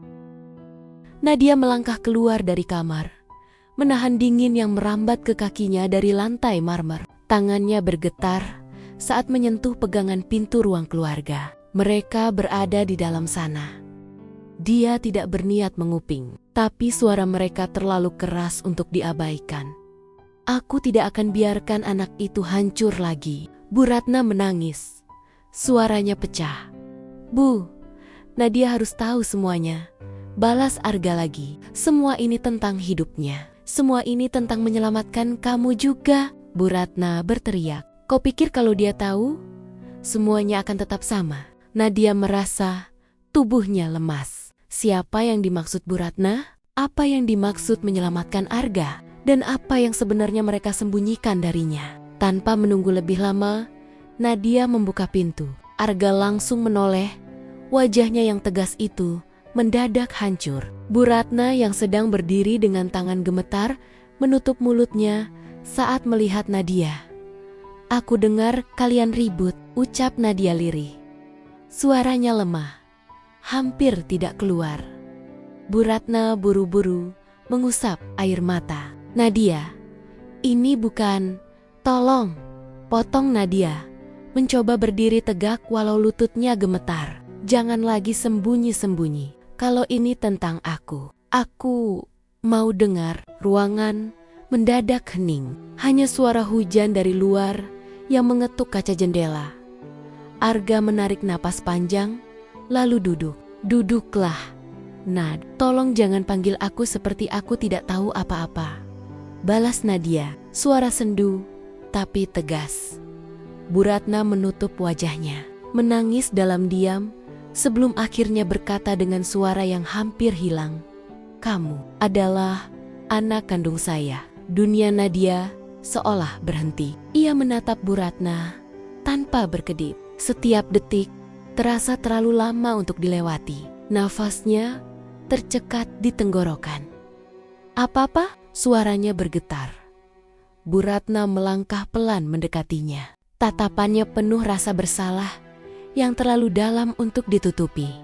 "Aku meninggalkan kamu di panti itu 24 tahun yang lalu," ucapnya sambil menangis. "Nama yang kuberikan waktu itu, Nadine." Nadia menatapnya dengan mata membesar. Nadine, nama itu seperti bayangan samar dari masa kecilnya. Ia ingat ada pengasuh panti yang memanggilnya begitu sebelum diganti menjadi Nadia saat berkas identitasnya diperbarui. Tangan Nadia sedikit terangkat, ingin mengambil sesuatu di udara, seperti mencari pegangan. Tapi tidak ada apa-apa. Dia merasa seperti jatuh tanpa dasar. "Aku tidak mengerti," ucap Nadia. "Kenapa aku ditinggalkan?" Bu Ratna memejamkan mata, suaranya pecah.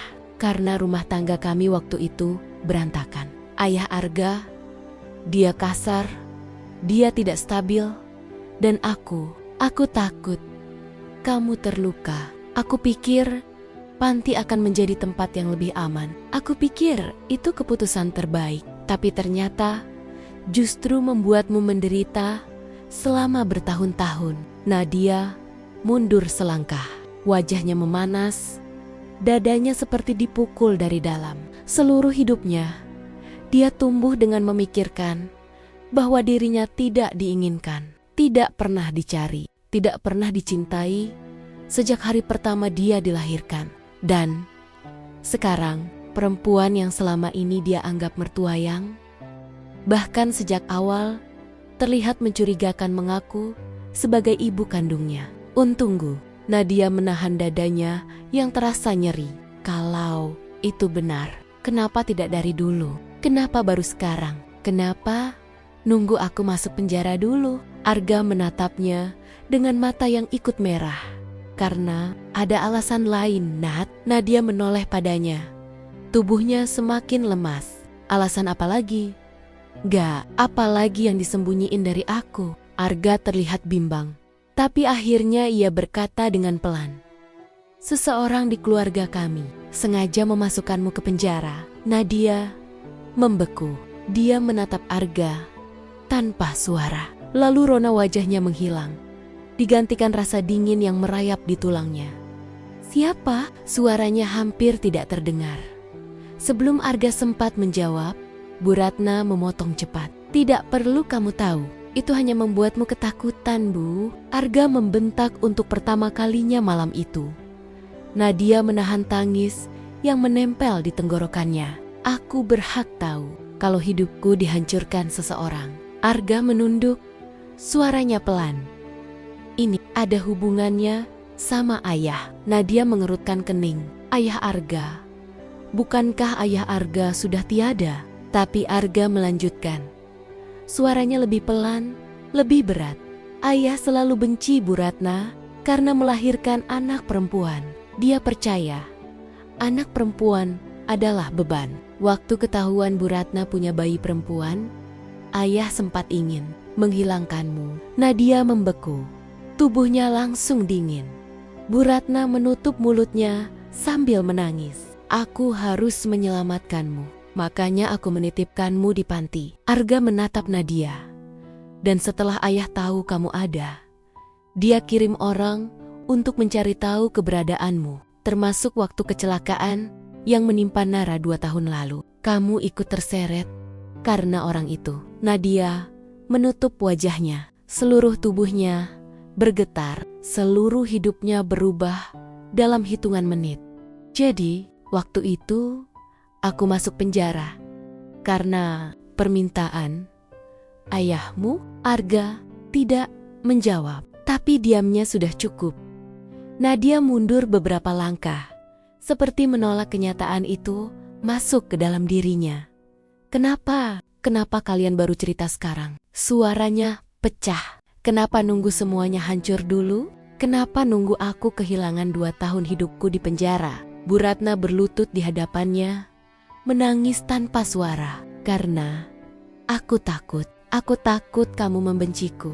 Aku takut kamu menolakku. Aku takut kamu tidak ingin punya hubungan apapun denganku. Nadia ingin marah, ingin berteriak, ingin berkata bahwa itu semua salah. Tapi di sisi lain, hatinya tersayat melihat perempuan itu menangis di depannya. Perempuan yang baru beberapa hari dikenalnya. Tapi entah kenapa, terasa familiar, terasa dekat, terasa seperti sesuatu yang kosong dalam hidupnya tiba-tiba terisi, meski dengan cara yang menyakitkan. Namun, sebelum siapapun sempat berkata lagi, tiba-tiba terdengar suara pintu utama dibanting dari lantai bawah. Brok, Arga langsung berdiri. Ada siapa di bawah? Bu Ratna memegang tangan Nadia. Panik. Tidak. Itu tidak mungkin. Langkah kaki berat terdengar mendekat. Lorong rumah yang biasanya sunyi, kini berubah jadi penuh ancaman. Arga bersiap, maju ke depan untuk melindungi Nadia dan ibunya. Nat, belakang aku. Ucapnya pelan, tegang.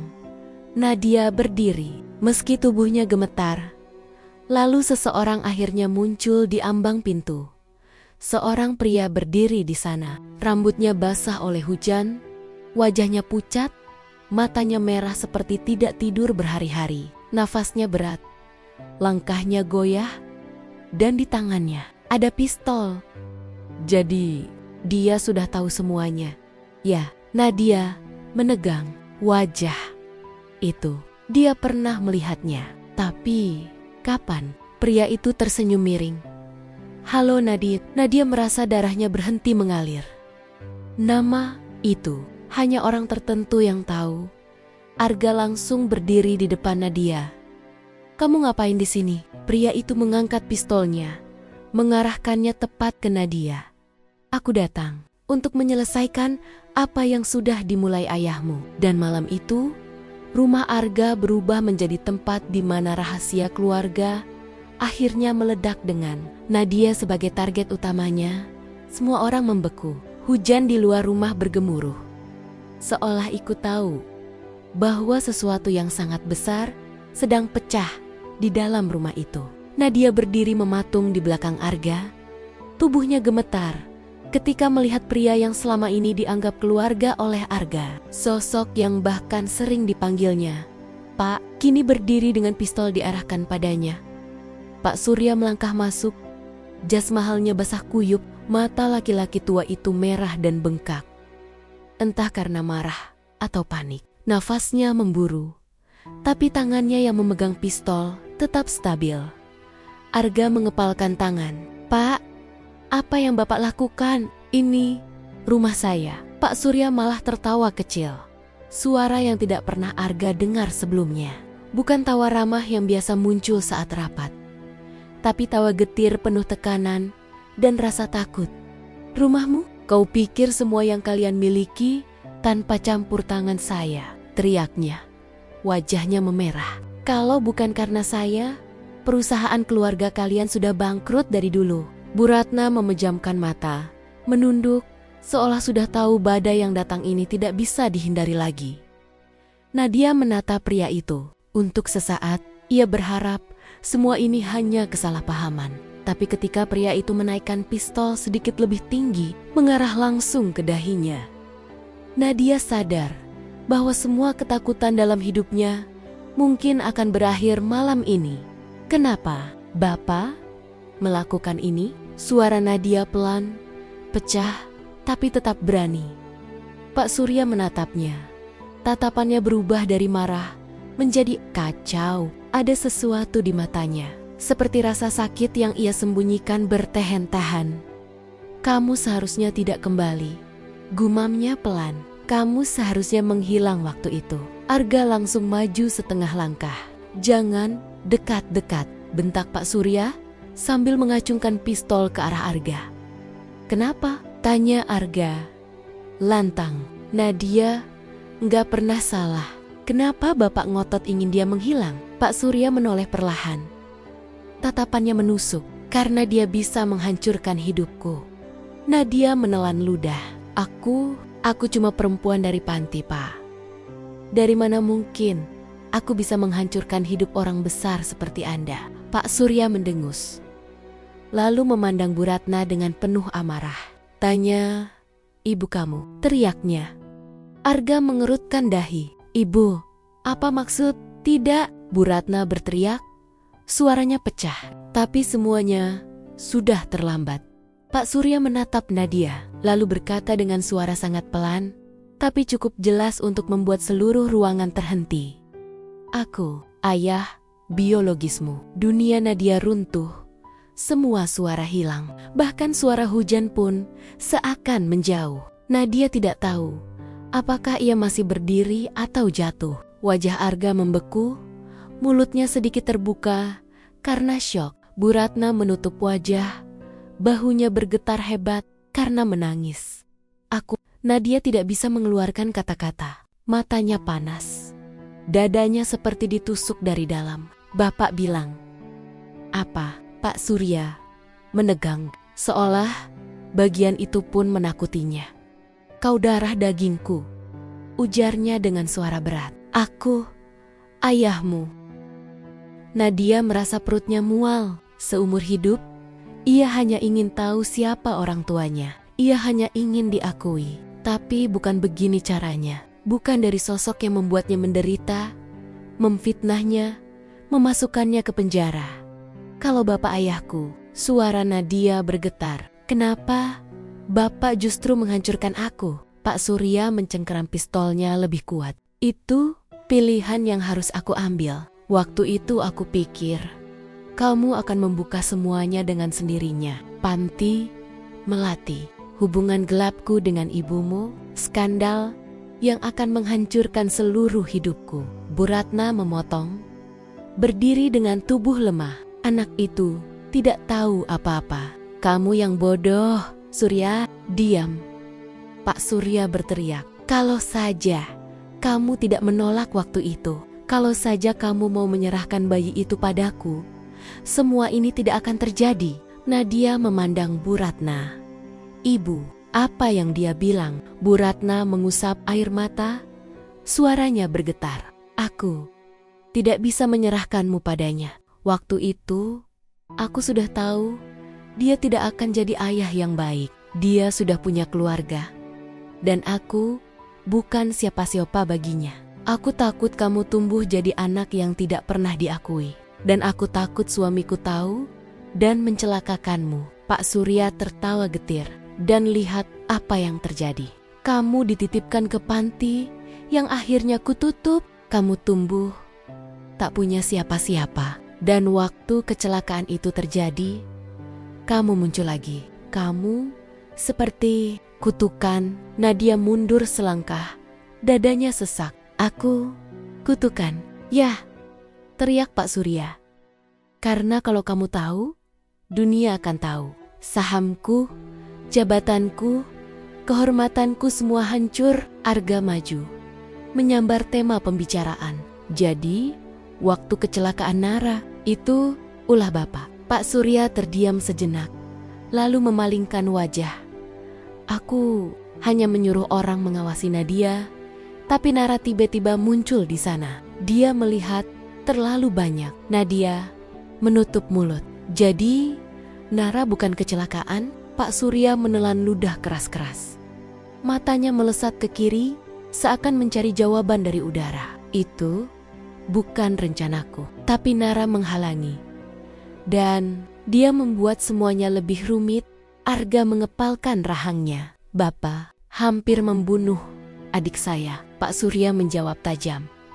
Lebih baik satu orang terluka daripada seluruh masa depan saya hancur. Ucapan itu membuat Arga kehilangan kontrol. Ia maju dengan mata merah, siap menyerbu pria tua itu. Berhenti di tempat, Pak Surya mengacungkan pistol lebih tinggi. Nadia menarik lengan Arga, menahannya. Jangan, dia cuma mau bikin kamu hilang kendali. Pak Surya melirik Nadia, senyumnya getir. Kamu memang anakku, tetap ceras. Bahkan sekarang, kata anakku itu membuat Nadia merinding. Bukan dengan hangat, tapi dengan ketakutan yang bahkan lebih dalam dari saat ia pertama kali masuk penjara. Kalau bapak benar ayahku, Nadia bersuara pelan. Kenapa bapak tidak pernah sekalipun menganggapku anak? Pak Surya terdiam. Wajahnya berubah. Ada sesuatu yang pecah dalam dirinya. Suara hujan terdengar lebih keras, seperti memukul kaca dengan sengaja. Pak Surya menunduk sedikit, tak berani menatap Nadia langsung. Aku tidak boleh menyayangimu, katanya lirih. Hubungan ini tidak seharusnya ada. Kamu tidak seharusnya lahir. Nadia menegang. Kata-kata itu menusuk lebih tajam dari pisau manapun. Air mata mengalir tanpa bisa ia tahan. Tangannya menggenggam rok tidur yang ia pakai.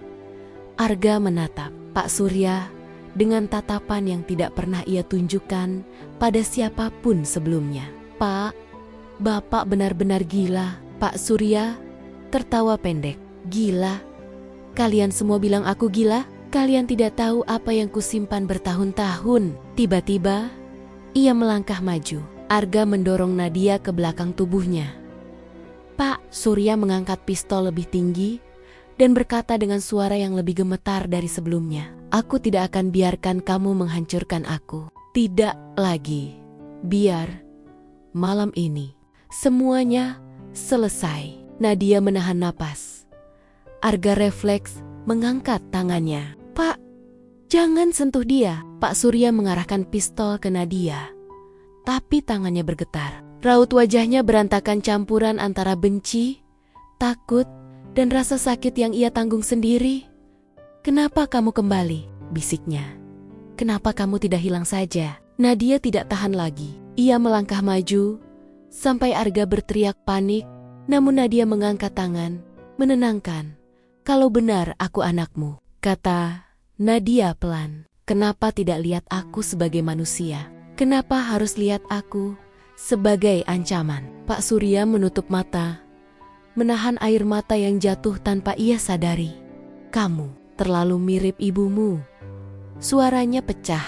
Setiap kali melihatmu, aku teringat dosa yang kubuat. Dan aku membencimu karena itu. Ruangan kembali sunyi. Tidak ada yang bergerak. Tidak ada yang bernapas keras. Tiba-tiba, CRAAA, suara kaca pecah dari arah jendela samping. Arga menoleh cepat. Pak Surya terkejut. Seseorang masuk melalui jendela penjaga keamanan. Rumah yang rupanya melihat pintu depan rusak dan mulai curiga. Sekejap, semua bergerak bersamaan. Penjaga meneriakkan peringatan. Pak Surya menoleh panik. Arga menarik Nadia ke lantai untuk berlindung. Dan pistol meletus. Dua teriakan pecah dari beberapa sisi. Bu Ratna menjerit. Penjaga masuk, menjatuhkan Pak Surya. Pistolnya terlempar jauh. Nadia menegang. Ia memeriksa tubuhnya. Tidak ada darah. Ia baik-baik saja. Arga berbalik, wajahnya pucat. Dan di belakangnya, Bu Ratna terjatuh sambil memegangi perutnya. Darah mengalir di tangannya. Bu, Arga berteriak panik. Berlutut memeluknya. Nadia menutup mulutnya. Air matanya pecah tanpa kendali. Ia ikut berlutut, memegang tangan ibu kandung yang baru ia kenal kembali. Pak Surya membeku di lantai. Wajahnya kosong, seakan tidak percaya pada apa yang baru saja terjadi. Bu Ratna tersenyum lemah. Aku minta maaf, Nadine. Nadia menggeleng keras. Jangan bicara, Bu. Jangan. Tolong jangan. Arga menangis untuk pertama kalinya dalam hidupnya. Dan malam itu, rahasia paling kelam keluarga mereka pecah. Bersamaan dengan peluru yang nyasar mengubah semua kehidupan mereka selamanya. Tidak ada yang bergerak setelah kalimat itu keluar dari mulut Nadia. Ruangan yang tadinya tegang, penuh suara napas berat dan langkah mondar-mandir Arga, tiba-tiba terasa seperti ruang kosong di mana waktu berhenti bergerak. Semua orang menatap Nadia seolah-olah mereka baru saja mendengar sesuatu yang tidak masuk akal. Nadia berdiri dengan tangan gemetar, tapi wajahnya tegas. Tidak ada kemarahan, tidak ada dendam, tidak ada keinginan untuk melihat Pak Surya menderita. Hanya ada satu hal yang terlihat jelas. Ia ingin hidupnya kembali. Arga yang tadinya siap menabrakkan semua kekuatan hukum, koneksi, dan pengaruh yang ia punya untuk membongkar semua kebusukan Pak Surya, tiba-tiba merasa seperti seseorang menyiramkan air dingin ke kepalanya. Ia menatap Nadia, mencoba membaca apa yang sebenarnya ia inginkan. "Nadia, kamu yakin?" Suara Arga tercekat. Nadia menatapnya. Matanya berair, tapi bukan karena takut, melainkan karena ia terlalu lelah. Lelah memikul sesuatu yang bukan salahnya sejak bertahun-tahun lalu. "Aku sudah cukup kehilangan." "Gak, kalau kita balas dendam, apa itu bakal bikin hidupku pulih? Apa itu bikin masa laluku hilang? Enggak. Yang aku mau cuma hidup normal. Enggak ada tatapan aneh, enggak ada drama, enggak ada kebenaran pahit yang harus aku jelaskan ke semua orang. Aku cuma ingin hidup biasa aja. Itu sudah lebih dari cukup." Arga meremas rambutnya kesal. Ia ingin menolak, ingin membantah, ingin mengatakan bahwa keadilan harus ditegakkan.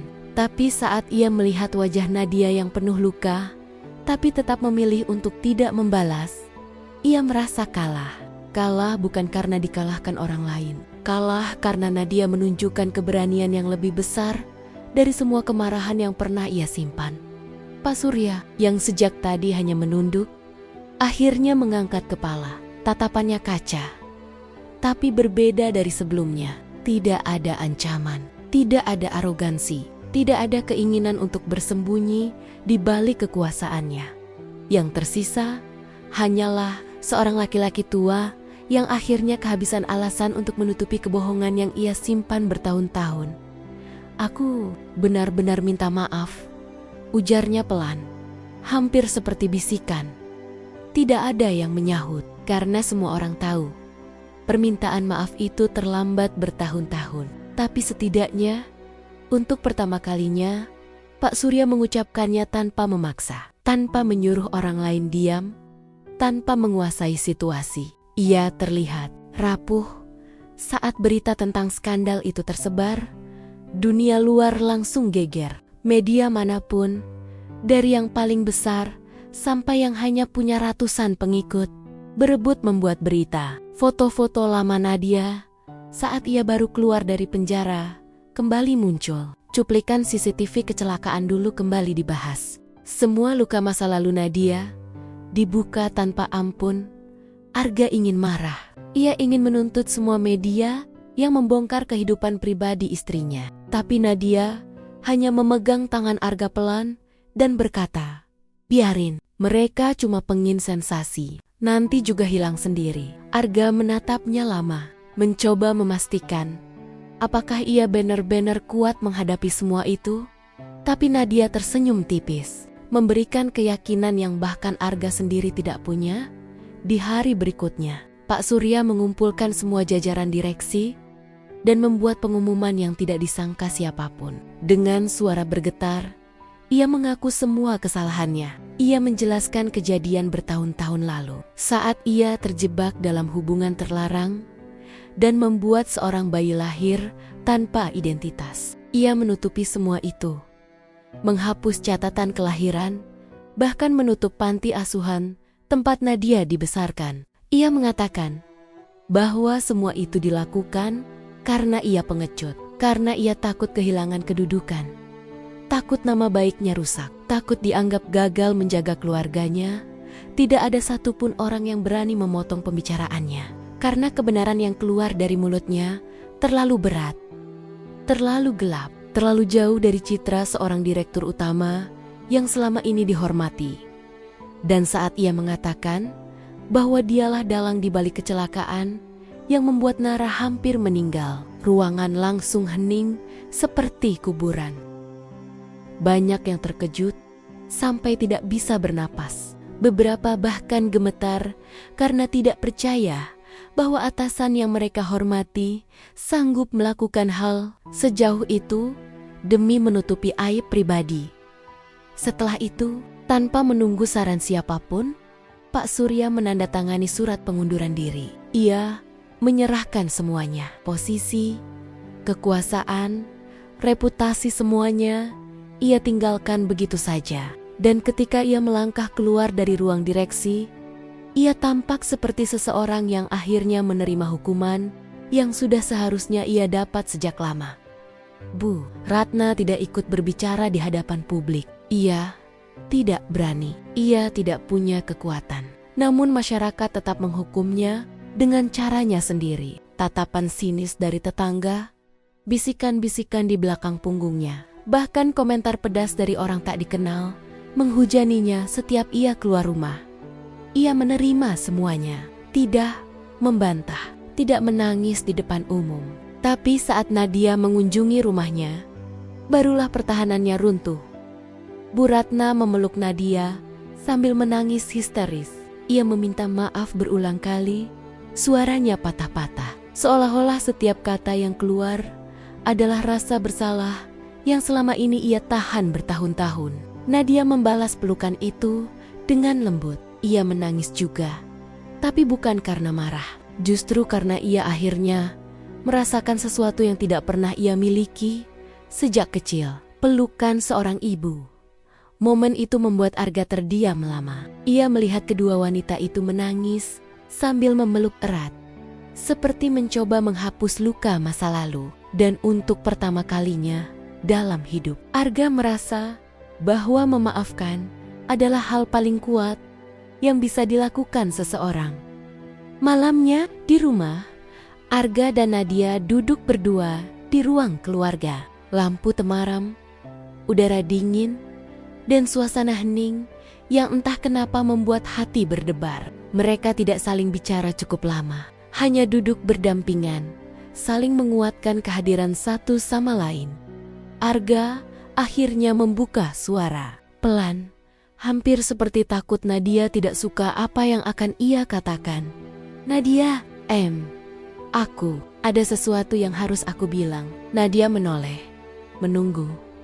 Aku menikahimu waktu itu bukan karena cinta. Kamu tahu itu, kan? Nadia mengangguk, bibirnya tersenyum samar. Iya, kita dua-duanya tahu itu. Tapi setelah semua yang terjadi, setelah aku lihat kamu dihina, dituduh, dipaksa menanggung semuanya sendirian, entah kapan, entah di titik mana, aku mulai takut kehilangan kamu. Nadia terjiung. Senyumnya hilang, digantikan sesuatu yang lain, sesuatu yang dalam.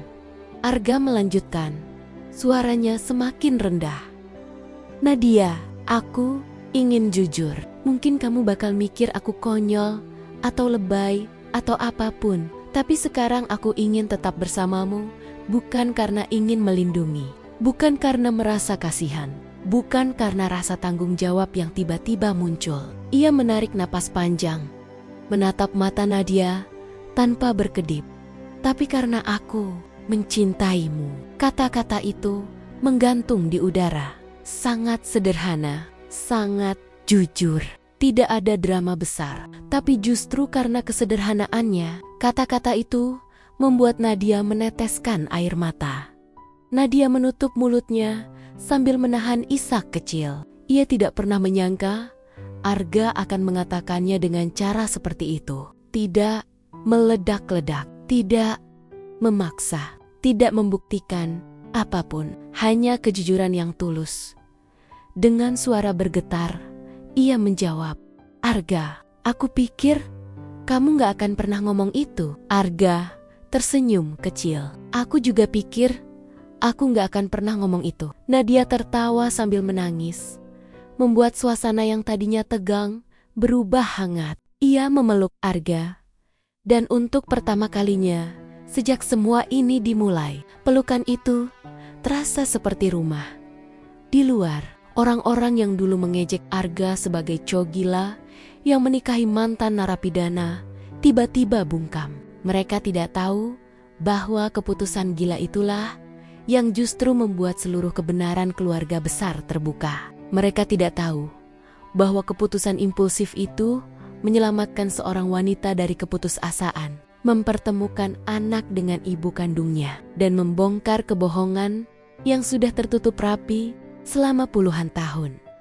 Sejak hari itu, hidup mereka berdua memang tidak langsung sempurna. Ada saja tantangan baru, komentar pedas, dan gosip yang muncul kadang-kadang. Tapi Arga dan Nadia tidak lagi gentar. Mereka sudah melewati badai yang jauh lebih besar. Keluarga mereka yang dulu tercerai-berai oleh rahasia perlahan, belajar untuk saling menerima. Luka lama mulai sembuh pelan-pelan. Kejujuran menjadi fondasi baru, menggantikan kebohongan yang dulu jadi fondasi rapuh. Dan yang paling penting, Arga dan Nadia mulai hidup sebagai pasangan sungguhan, bukan karena keterpaksaan, bukan karena situasi, tapi karena cinta yang tumbuh diam-diam, mengalir pelan, dan akhirnya menjadi hal yang tidak bisa mereka ingkari lagi. Cerita mereka tidak dimulai dengan indah, bahkan bisa dibilang dimulai dari kegelapan paling kelam. Tapi terkadang, justru dari kegelapan itulah cahaya paling terang muncul. Dan bagi mereka, cahaya itu bernama kejujuran dan cinta.